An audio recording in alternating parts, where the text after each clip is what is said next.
Hi guys, well I thought I'd show you my new and improved 4-inch manual gold pump that I've just made. There is a previous version of the 4-inch gold pump and the 2.5-inch version on my YouTube channel at the moment.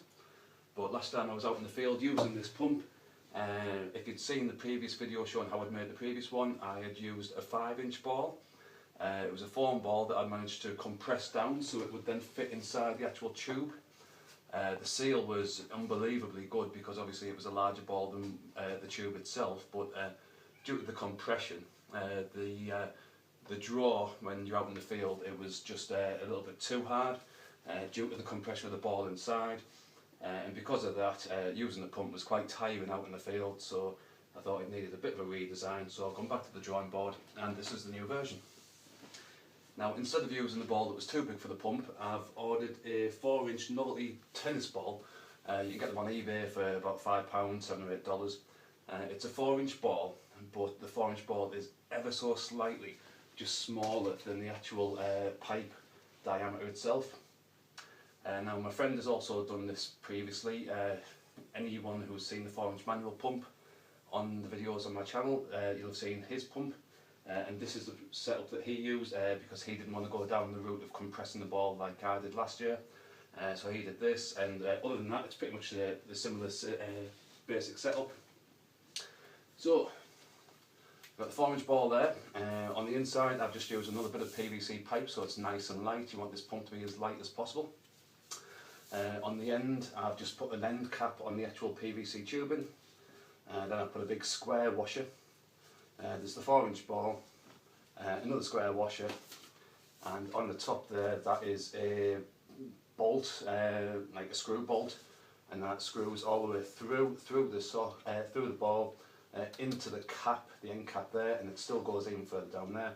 So that's one bolt going all the way through, all the way down into that end cap, and then because the ball was ever so slightly smaller than the diameter of the pipe, just putting a sock over the ball actually fills the entire gap perfectly. It allows the ball to move nice and freely inside, but it also creates a great deal of suction. You don't lose any suction just because you put a sock on the ball or anything like that. It actually just fills those gaps in that little bit more. And as I say, anybody who's seen the 4-inch pump on my channel on the previous videos, this is exactly the same setup that's in there. So anybody who's thinking you can't put a sock over a ball and expect it to work, it does, because we've seen the amount of material that it does shift out in the field. Now obviously there's a little bit of an overrun there on the sock, so I'm just wrapping that around the end of the actual pipe just to tidy that up as well. Just tuck it under, and that is the actual inner pipe all sorted out. On the other end, I've just again, let's say it's just PVC pipe all the way, and I've just got a PVC bend on the end, and that acts as a handle just for when you're drawing it up. Now, on the previous incarnation, I'd actually used a paint tub handle because they're nice and strong. They look flimsy, but they're really, really strong. And I'd placed that quite high on the tub, on the actual pipe. Now, again, while I was out in the field, I realised that that was the wrong place because it was just too awkward to lift it. So I've actually moved the, got a different, more sturdy handle. That handle there is off a laptop bag, but it's a really, really strong handle. The old laptop bags were made to last, a lot more sturdy than the new ones. And with it being in the middle of the pipe, when the pipe's being drawn out and it's quite full of material, you lift that and counterbalance it on there and you'll be able to lift it straight up. Again, on the previous one, I didn't have a bend on the end of it. I always knew I was going to, I just hadn't got around to ordering one at the time.